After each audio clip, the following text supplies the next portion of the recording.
So the first question was, who was the first person from your family to come to the UK? My dad.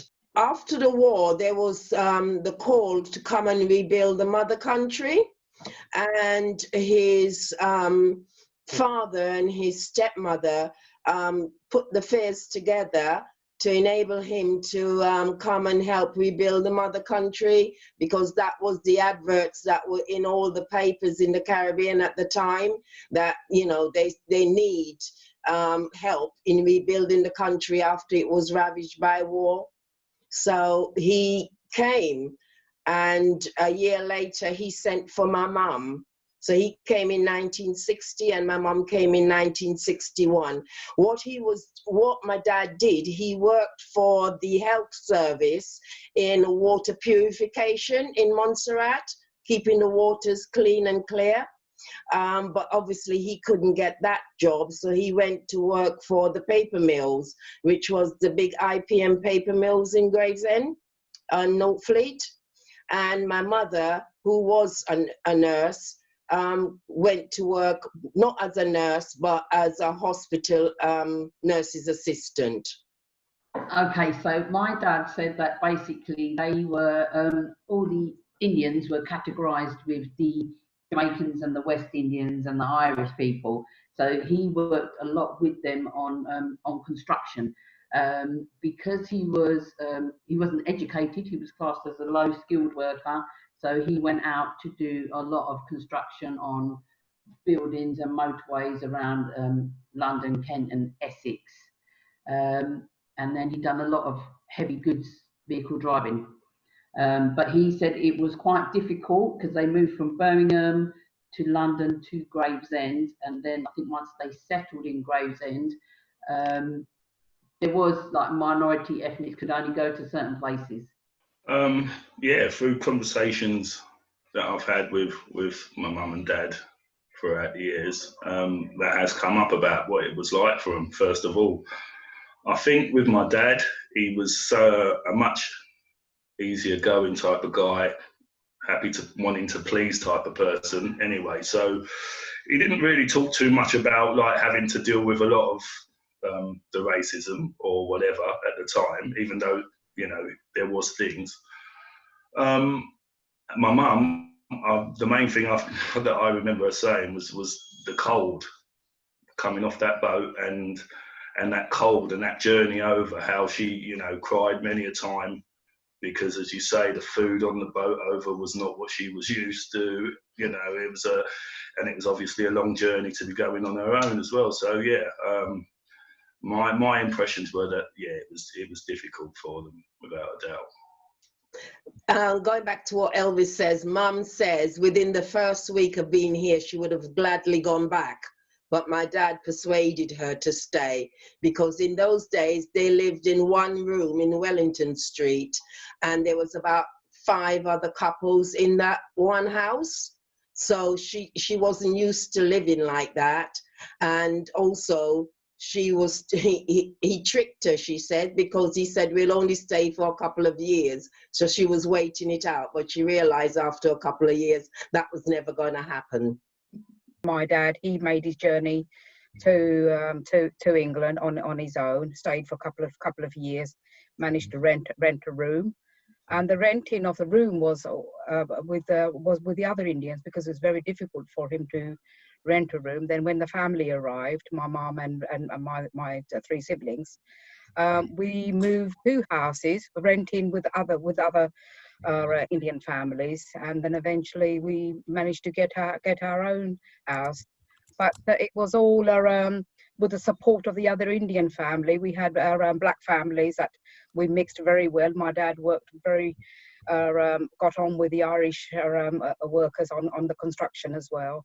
But he found it very difficult with the people outside these from the black and the Irish that they managed to work together and support each other. Goes a long way for us with these families as well. So I think for my parents, it was a very different experience, and particularly I think the Africans who came, you know, post-war, pre-war, for them it was very much about coming here to acquire a set of skills and then to go back home, you know. So my parents were of that ilk. They came here to train, to learn, and to go back home. And actually my parents met here. They didn't meet in Ghana, you know. Yeah, they actually met when they came to the UK. So my dad came independently and my mum came independently as well.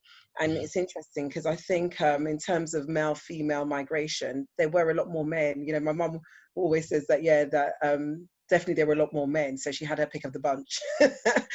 But she's got a theory that once she come to England, that's it. But do you think that generation, that first generation of people that came over here, had a positive impact on the UK, considering they were invited over here to help rebuild the country after a war? And what's your opinion on that? It's interesting because you don't learn about the Windrush generation per se in schools. I certainly didn't. But through the experiences of my parents and through the experiences of the wider community, you pick up and you learn. And then sometimes you'll see documentaries on television and it gives you more insight and more understanding. But certainly 110%, you know, I think every benefit that we are enjoying now in terms of the Equality Act, inclusion, you know, a lot of it can be linked directly back to that period of migration of a whole community, a whole generation, you know. And, you know, the fact that we had the Race Relations Act, you know, the fact that we have had the Lawrence Inquiry, all those things can be directly linked back to the presence of that community, you know, and their entry into the UK. And it's almost remiss. It's a massive kind of gap in our thinking and our understanding when we don't take that into account. So, you know, one of the things that my parents were really reluctant for us to do when we started going to house parties. Why? Because they had the experience of the New Cross fire, you know. So for them, it was like, you know, if you go out, here's the risk, here's the risk. The New Cross fire was a house fire that happened at a party in New Cross in South East London in January 1981. And the fire broke out. There were 13 young black people that died. They were all aged between, I think it was 14 and 22. And I know that a few years later, one of the survivors actually committed suicide as well. And no one was ever charged for it. And that, for me personally, was probably one of the biggest stories of my childhood, where I realised that perhaps people don't take the lives of black people as seriously as white people. In the 80s, I suffered a lot of racism, especially after we moved to South London. I remember back in the days, I'll be going to school and I'll get a lot of racial abuse. And it came to a head when one of them beat up my friend, who initially told them where my parents lived, who she was, where my mum lived and everything. And the altercation just got really bad. We ended up fighting and I eventually had to leave out the area, you know. Just, you know, racism back then was really bad. And I don't think it's actually gotten any, you know, it's still kind of like the same. It's just a different format, kind of, if you ask me, with the racist thing. But yeah, in the 80s, it was pretty bad. I used to get it on a daily basis, you know. Yeah. In the 80s, for me, it was a really bad time. The worst experiences ever that I've had to deal with racism, and mainly not from the general public. My experiences were from the police themselves. You know, the 3 times in my life, I'm 50 now, the 3 times in my life I've been arrested and on one occasion found guilty for 3. I've never been guilty of any of them. I can sit here and tell you all with a clear conscience that for everything that I was ever arrested for, I never did it. And on the one time that they did find me guilty, I was caught up in 1987, Notting Hill Carnival.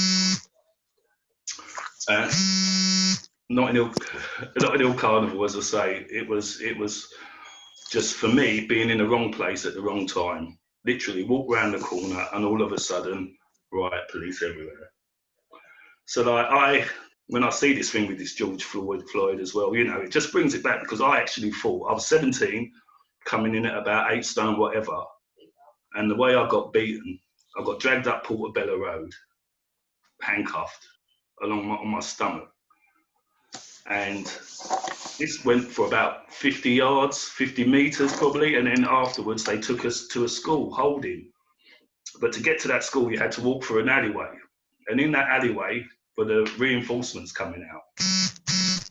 So they had batons on, they had shields, they had everything.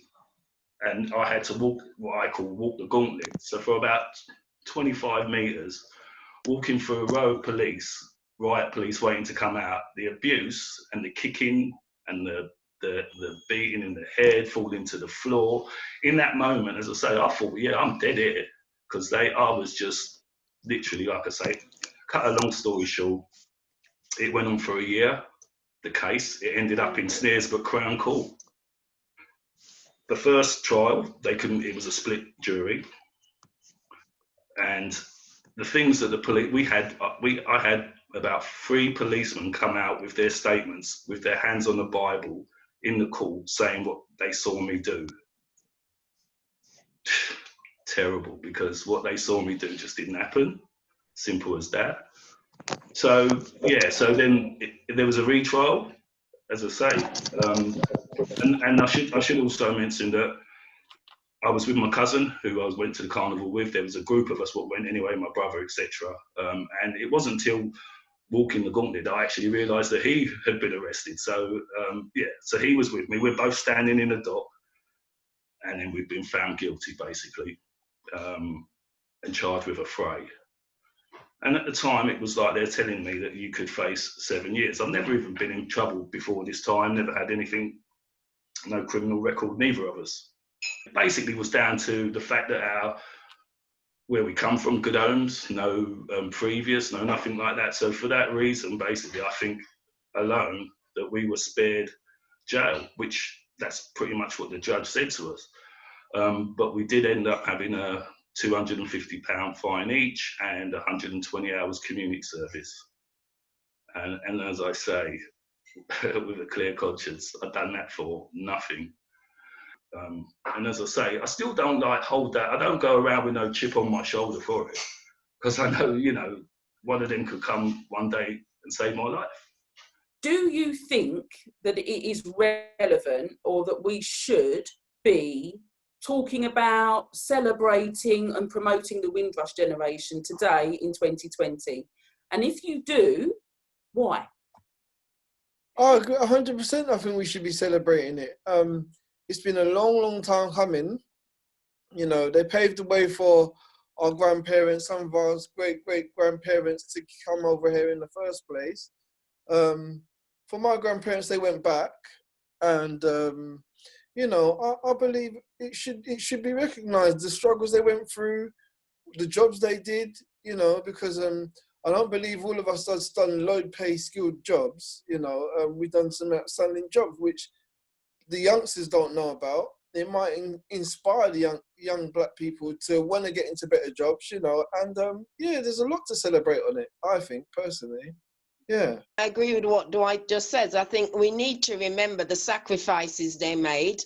Some of these Windrush generation, they left their children behind when they came and had to make, sacrifices in order to get those children to join them. Some of them never achieved that. And I think in that sense, they have just to answer the call of the mother country, they have sacrificed a lot, and we should remember them. Obviously, our schools, none of us learn about the Windrush or any of that kind of history. And obviously that is a history of Britain. So I agree with everyone saying that that should be included in the curriculum at schools and stuff, because I think now, especially like when I was in school, there were so many different races and cultures and people from different backgrounds in a class. And I think that you grow up and you be the person you are through the things you're taught. And I think where in school not a lot of people were taught the suffering or who helped to do what in this country, and they kind of just think, oh, it was only English people, it was only this and stuff like that. So I think if people in schools were to learn that, and having friends of people that went through them experiences, they would be able to connect that. Because I think a lot of the people like you said, Shell, earlier, with the arguments opposing to the Black Lives Matter movement and things, would understand more if they had people they could talk to and relate to. Because I think a lot of them people that are being a little bit ignorant are the people that only have people similar to them in their circle. So, I mean, one thing I'm really interested in is around everyone's experience around education. So maybe if we start with Claudette, because obviously you would have been one of the early ones in this group who would have been educated here. Yes, I came when I was 13, and I went to Gordon School for 2 years in secondary education. And there is a thing behind that, because being the only black girl in the class, there were Asian girls there, but they weren't in my class. There weren't that many Asian young girls there. But I was the only black one in what you called in those days the third year. And on joining the school, I came on a Friday, and my mother made sure she had us in the school by the Monday. There was no time to waste, because education was so important to our family. And on my first day there, it was horrific. It really was, because I walked in and the headmistress greeted me, and then she took me to my class, and the English teacher looked at me. I will never forget his name. And he looked at me and he sat me down and he said to me, we're going to give you a test to see what you know and what you don't know of English. And he sat me down at the desk, and he took out, got some things from his desk, and he looked at me and he said to me, "This is a ruler. Do you know what a ruler is?" And I said, "Yes." And then he said, "And this is a pencil. Do you know what a pencil is?" And I said, "Yes." And he said, "And this is a book. And I'm going to write some questions on the board, and I want you to interpret them." And I said, "Yes." And after the test, he looked at me and looked at the book and looked again at me and looked at the book. And he said, "You never told me you could speak English." And I said, "But you never asked." And that was the start of my education, which was quite sad. And then I remember, because our parents worked, I had to stay for school dinners, and every day was mashed potato. To this day, my family can tell you I won't touch the stuff. And I remember one day in the dinner hall, it was mashed potato again with gravy and some brown meat. And this girl next to me didn't want hers, so she poured it in my plate, and I poured it on her head. And of course, the teacher came running up to me and said to me, "Oh, you should have eaten it, because people in your country are starving." To which I just walked out of the school and got my mother. And my mother worked for London Transport, and she took her apron off where she was working, went down to Gordon School, because we got free ride on the buses, you see, and gave the teacher a history lesson about people of the Caribbean. Yeah, for me, primary school was all good. I lived in like a little bubble back then for primary school. But going into secondary school, I excelled in sports. I was going to be a runner. I was actually the fastest runner in all 7 boroughs of London. And I was going on to be the head coach for England's under-21 captain, until the racism came about, and I got into fights and stuff, and then I eventually moved into with my dad, who unfortunately left me by the time I was 14. And from 14, I actually raised myself, just grew up trying to raise myself up. Me and my brothers, I ended up going to a secondary school called Homerton House. I didn't like it at all. It was an all-boys school. Tried to study, keep my head in the books still, until one day I got accused of robbery, and everything went downhill.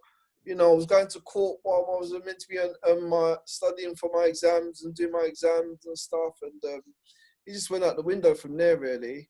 It snowballed, and yeah, I eventually got my life kind of back on track, but it was never the same. Yeah, I had a rough time in secondary school. So primary school was fine, nothing wrong with primary school. It's only when I really went into secondary school, because I went to 2 different ones. I went to St. John's in Gravesend and then Harris in London. And St. John's was probably the worst school I've ever known. It's awful. Elliese will know. So being the youngest between me and Elliese, and then having 2 older cousins, going into school was like, I was expected to be good at sports, like Elliese, like Connor, like Reese, like my cousins.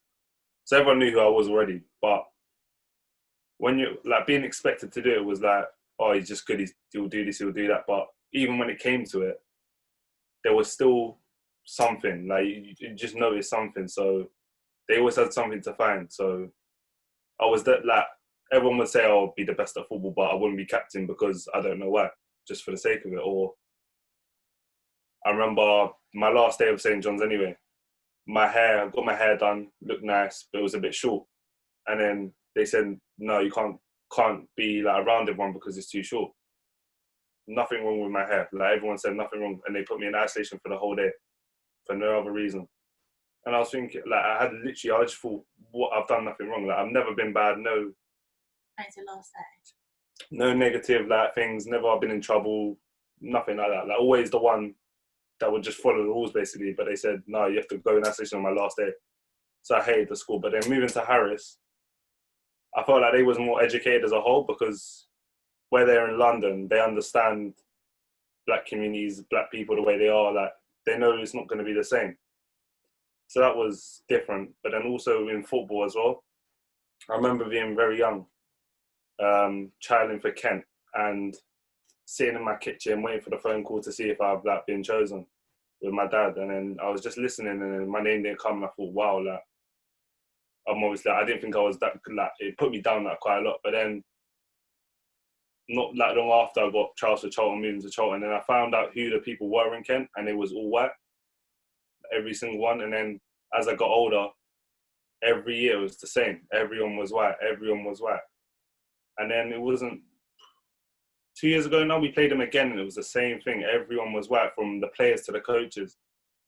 And I just thought, like, it's literally just because of the colour of my skin why I got put down all this time, especially in football. Like, I think at school when I was there, I saw a lot of it towards one of the boys who was in my class called Maxwell, and he was from Kenya. He didn't have a massively big friendship group. He was always quite quiet and to himself. But then when sports came into it, everybody wanted to be his best friend. Everybody wanted him on their team. Everybody wanted him to be with them because he was the fastest, the quickest, the most talented. And I found that from an outsider's view, his friends would be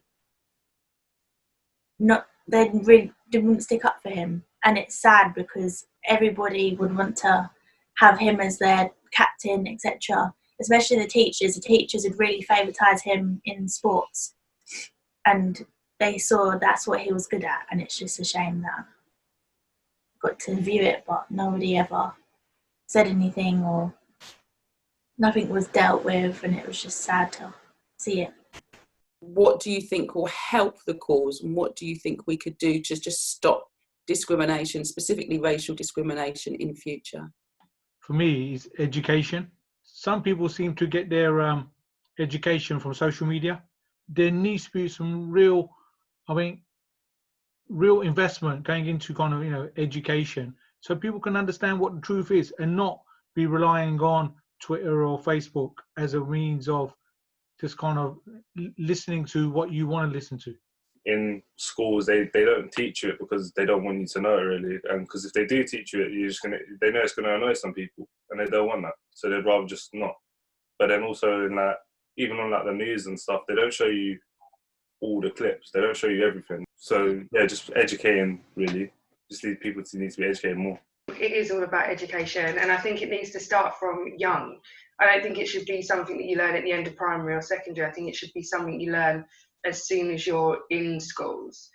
And there should be workshops and activities to show how the other side feels. Most of you have probably seen the woman Jane Elliott, who categorised people for their eye colour, and blue and green eyes are the minority.